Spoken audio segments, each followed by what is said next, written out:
Also, if anyone else would like to put their videos on, that would be cool. Otherwise, it's just going to look like people are going to get tired of my face. Um, so for the sake of the recording, we are talking about we're reaching this kind of point where we're deep into the process, and people are starting to feel how there's a lot of complexity, and if it feels like things aren't moving forwards, then people start to lose interest naturally, um, and um, we need to get it back. We need to get the interest back. As well as that, Boas, this call comes from Boas reaching out and asking if the link to their documentation site for Goma Hub is live on the globe, the map. And I said it is. So we're talking about those two things, Mermos and Mermos. Which hub are you part of? I know you're in Cameroon. Quantec, Cameroon, Quantec. Quantec. Hey, look, you're at the top of the list. How can you not have motivation? So, yeah, for some reason the link didn't work, but that's probably my fault. I will look into this. Um, so yeah, what we're saying is that the docs have been connected. Let me do Goma Hub. That worked last time. Here, boom, and it looks like the Prisma docs still. Boaz, is there any pages in here that are specific to Goma Hub? Mm, I remember last time on my side, I was able to see some works inside, like from specific teams. Oh, really? Yeah. I wonder where they put them. By the way, you can delete all of these pages. You can delete all of the Prisma stuff. It's meant to not look like Prisma. It's meant, Okay. Good. yeah. It's meant to be Goma Hub. You can even change the background so that it's not just all dark. Wow. I mean, you could make it light, obviously, but you can make it whatever color you like. Okay. Um, yeah, you can change the font, whatever. It's not meant to look like Prisma anymore. Good. Um, yeah, so look, we have some really engaged people in the room here, and I'm just wondering if we can hear from some of the others about what Mermos has just shared. Um, because we're, like I said, they're not in this alone, and we we're trying to become a whole network together, right? So, um, I mean, in many ways, it already is, and part of that means being there for each other. So, Memos, maybe you can tell us a little bit more about your context, and um, maybe some of the others will have something that they would like to say in response, if you're open to that. Sure. A little bit about the context. Here we are in Chang. It's a small city. This was one of the first colonial cities in Cameroon. It was established by the Germans. Prior to that, it was a rallying place for the local villages where they would meet and exchange cultural artifacts and also a place for art events like festivals and stuff like that. So part of that culture is still there. It's a very culturally vibrant place with a lot of festivals and cultural events. and it has also evolved to become a university city. The entire city vibrates around the university. It's one of the oldest universities here in Cameroon. I think the third university established in the country.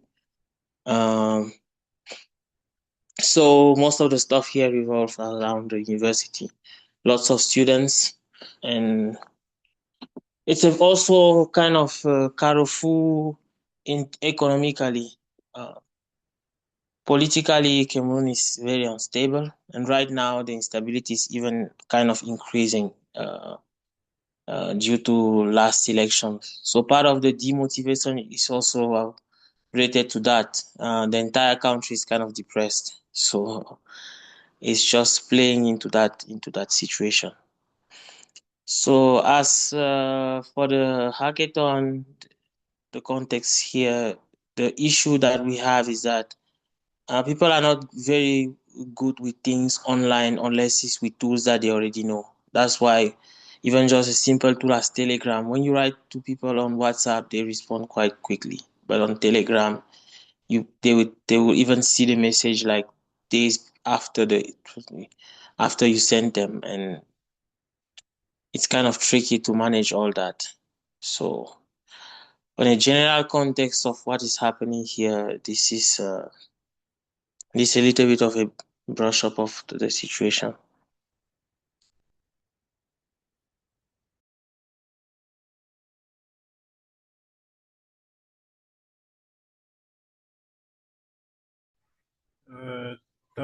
Tabs, are you around? I'm here, yes.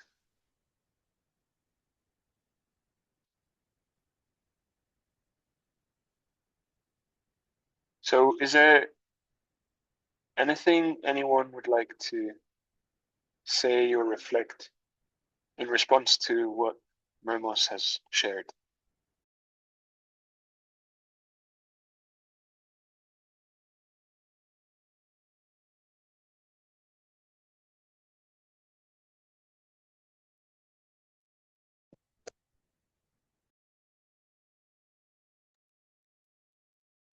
Okay.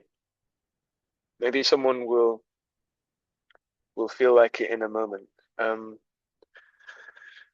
What I can say is that, yeah, I do recognize. I'll speak to the digital tooling. We are introducing a lot of friction in terms of adopting new tooling, and given the context that you've described, I can see how that is a lot to ask.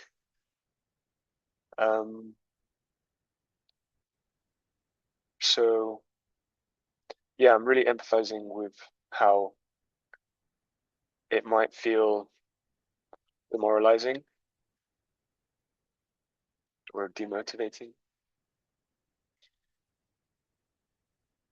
Are there any indications of early adaptation?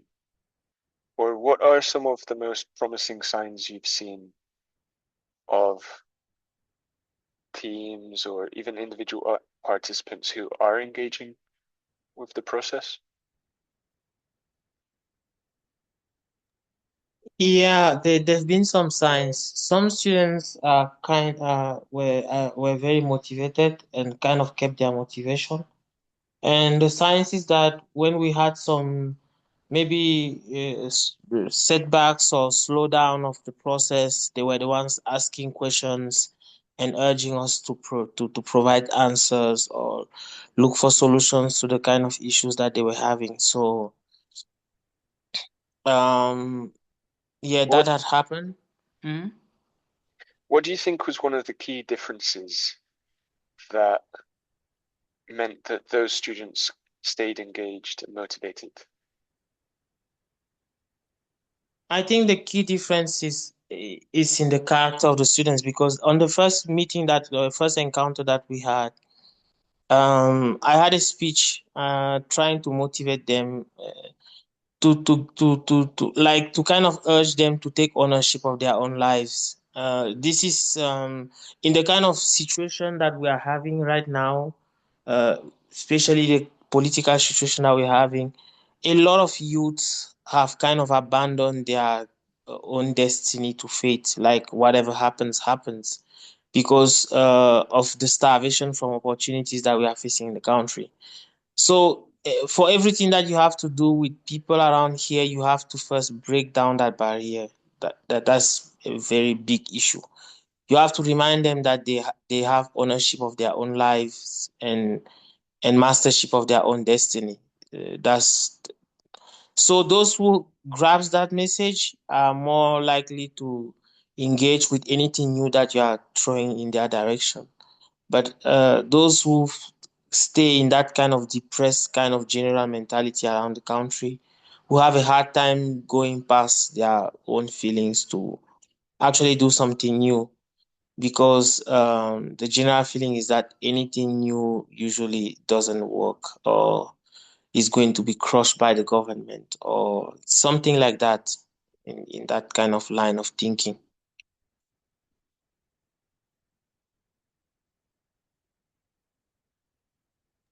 Wow. Yeah, thank you for sharing that. And so those who are still engaging with the program, do you think they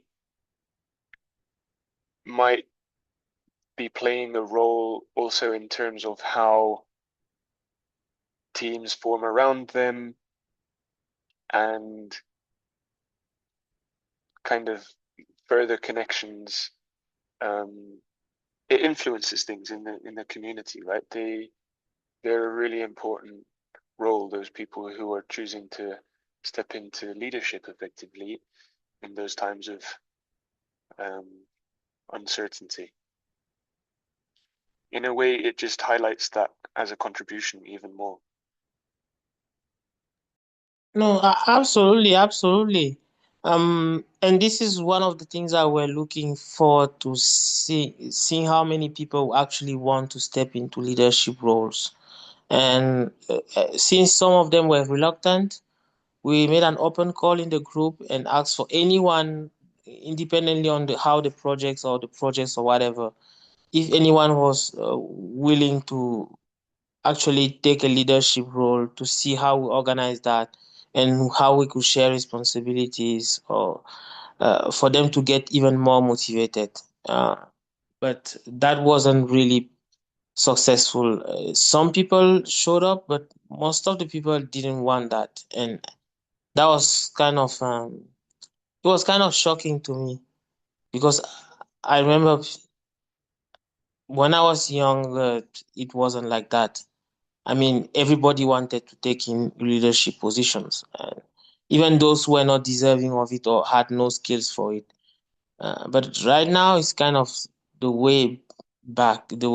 So people that are actually suits for leadership don't want it for some strange reasons. Yeah, but I think it's also linked to the whole context of that we are facing right now. So Wow. yeah. Yeah.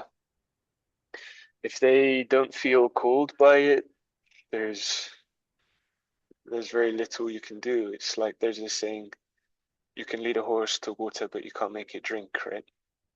And Yeah, that absolutely. stepping into leadership is a very big action. So they really need to feel pulled to it. So yeah. I mean, I'm trying to think if there's anything we can offer from the program. And what came to mind is this image of the nested systems, which I've shared in previous calls sometimes. And the reason why that came to mind is because, in a way, what that is saying is, and yeah, Boaz, if you feel it would be relevant to share screen. I'm enabling that for you now.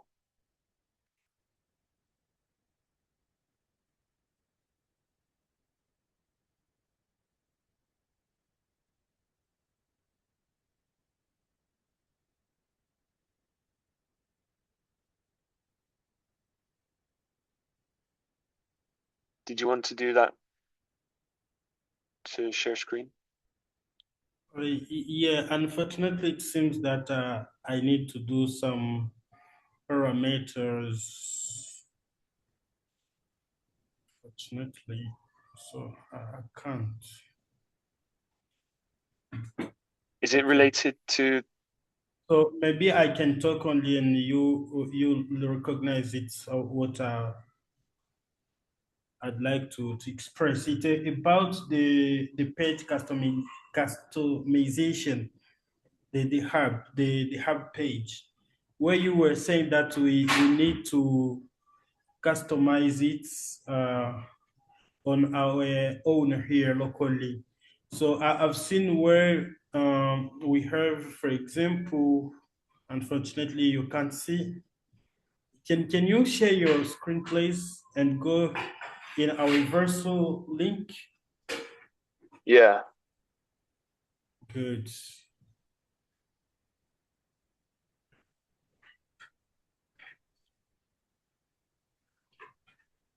Okay. And just a heads up, I will need to jump into another call in 15 minutes.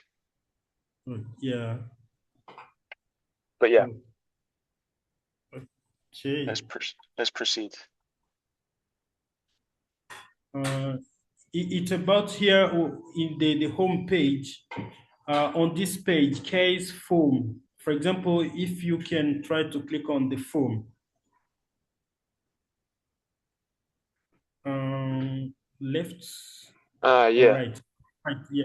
Form. On this page. Okay. So all these things should be from Goma. Okay. It's what I'm trying to ask. If all these text we have to change. No, I mean, it's not that you need to change all of this text specifically. You're meant to delete all of the Prisma pages and start writing your own documentation. So like, okay. Yeah, you can delete all of the content from Prisma. Good. That's clear for me. Yeah, we wanted to automate that as part of the deployment step, but we didn't get there. Okay, so what this you are saying that we can clean up is like a timetable content? Yep, yep. Oh, okay. That's You can clear. put whatever you like here to reflect how you're organizing and how you're participating in the program. Okay, nice. Yeah, that's all for me. Okay. So, Mermos, I was saying that in a way, what this image is saying is that the motivation comes from being part of something bigger. And it's when you can connect with the potential for things to change and for things to evolve and become more of something, however you are seeing the potential for things to, yeah, whatever it means to you, then working back from that, you can start to design the parts that are needed to create that change. And in this case, the parts that are being created are the teams, the organizations. The interesting thing about this image is that all of this work that we're asking of you is guided by the direction of working on local systems. And the reason why that's super important is because it's when you're working locally that the change feels tangible. And that's what will keep the motivation alive, when you can see the change. And I mean, this isn't to say that this is, I'm just offering this if it can help in some way, but I also get that that context sounds heavy. Yeah, yeah. And just to add maybe a little bit into that, I mean, the one of the main difficulties connecting people to this process particularly is that there's a kind of dissociation that I know exists, because as a researcher I've been observing it, I've been writing about it for a while, between local reality and local context and the perceived reality that people have in their minds. I mean, people live outside of their own local context and reality because of this kind of global online reality that we all exist in a way. So culturally, there's a superimposition of local context with all kinds of foreign things coming from the internet, which in a way can be positive if you know how to harness it, but can be very detrimental if you are not aware of it and you just live through it. And I'll take an example. If you ask people to think about projects that they can come up with to solve their problems, most of the problems that they are observing are problems that are all related to online situations. And you are like, most of your lives are not happening online. How come you are only thinking about stuff online? And is that disconnect that is kind of also hard to address? So yeah, it's also part of the issues that we'll be having, telling people to get back to the ground and trying to see things from a systemic point of view. And it's not something we've been trained to do. So it makes it adds a little bit of layer of complexity. Yeah, absolutely. Wow. And that's really interesting as well, because that's exactly our invitation, as you're saying, with the program. So the challenge that you're describing, where people are dissociating because they're associating more with these global internet themes, is exactly what we're trying to disrupt, or exactly what the opportunity is to disrupt with this program. And the reason why I brought this image up is because it's an opportunity that we all have as being part of this program to support each other in that work, because we're all sharing this same common context. The thing is, yeah, one mental model that we haven't been able to directly disrupt this time for this program is this idea of it being like a competition, where because we're only able to bring 5 teams to Nairobi, people are thinking in terms of how can I be one of those teams, which is understandable, right? Because yeah, it's a big opportunity. But look, to be honest, there's a much longer term aim here, which is that these hubs, which you are each part of,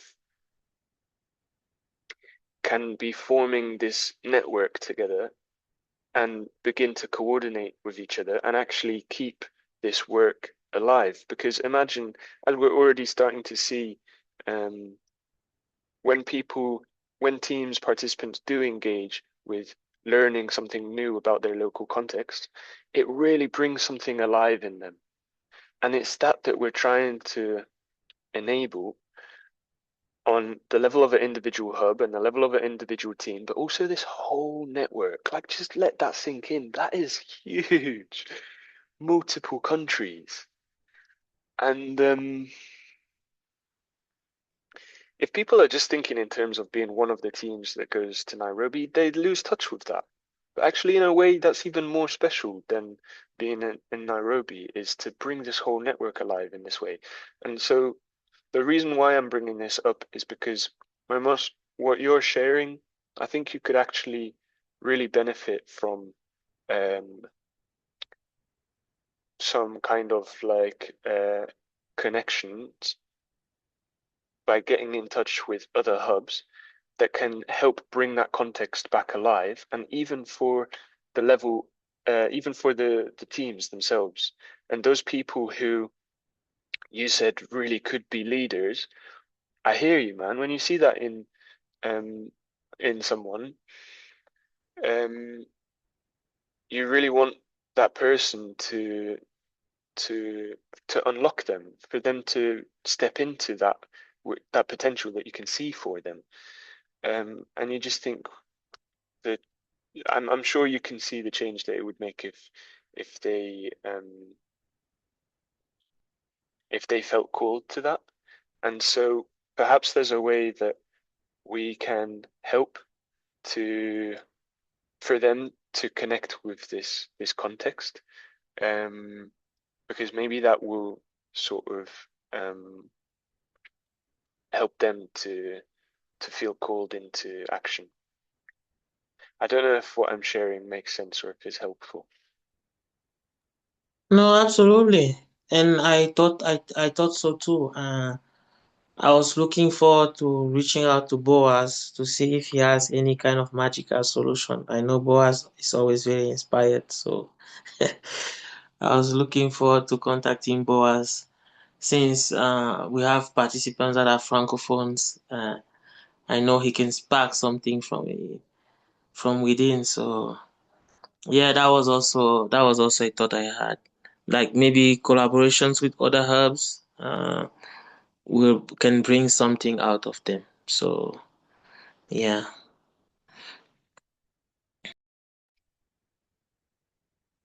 So I need to And jump again, now. just as a side comment, it's very difficult in nowadays to get people to collaborate once you put the idea of any price. Um, uh, I mean, because because of this wrong idea that of kind of the theory of evolution, to put it into place, like the survival of the fittest. So in a way, this wrong idea that competition overruns or overthrows cooperation, when the reality of life is that we have like 90% of cooperation and then just 10% of competition happening in nature. But uh, with all these theories and stuff like that, I would say almost the entire human race has been kind of brainwashed into this idea of always competing. And the minute you even give anything, any little incentive into competition, then it what overpowers everybody's will, and ultimately it disrupts part of the process of cooperation that we are all looking to achieve.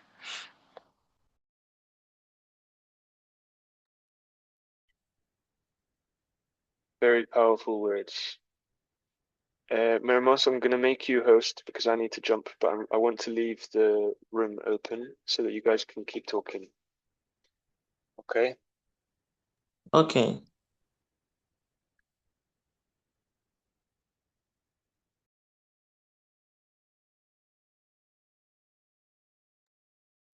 Boaz,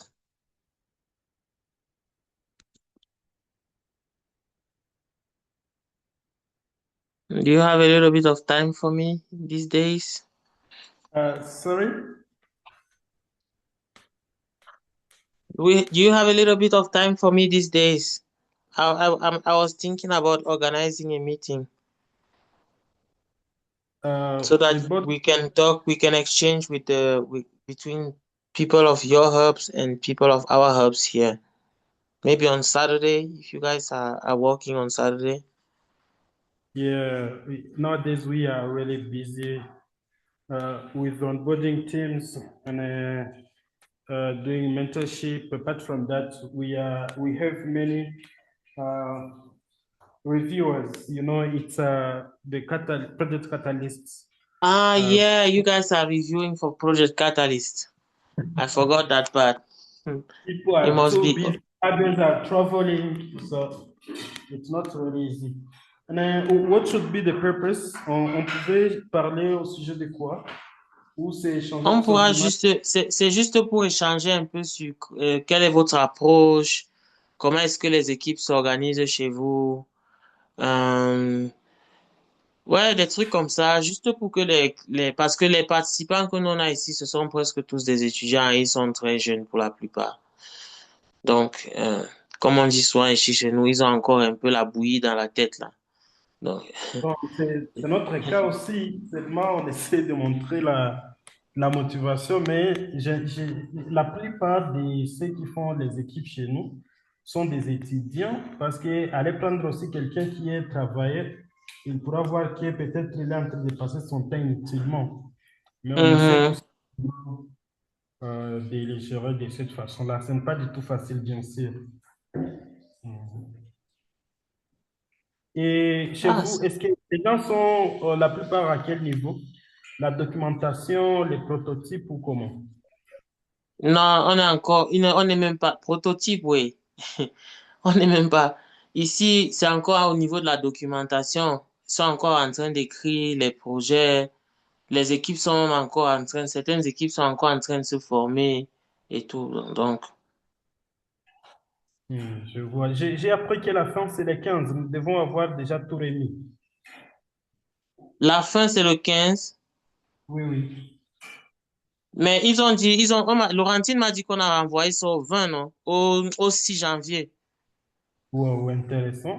Je n'avais pas cette date. Alors, nous allons travailler toujours dans les frameworks du 15 parce que si on ajoute des dates comme ça, les gens peuvent être dans la lassitude et ne vont pas travailler pensant que le temps nous attend. Alors, nous allons toujours travailler comme si c'était les 15. Comme ça, on termine vite. Ah, justement, justement.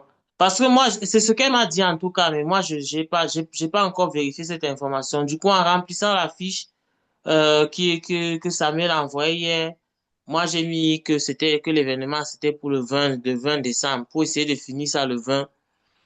Et bon, en tout cas, on verra bien. Je crois quand même que si Laurentine m'envoie cette information, c'était une information qu'elle a de source sûre. Ouais. Et vous pouvez vérifier dans la réunion qui commence dans 10 minutes. Mhm.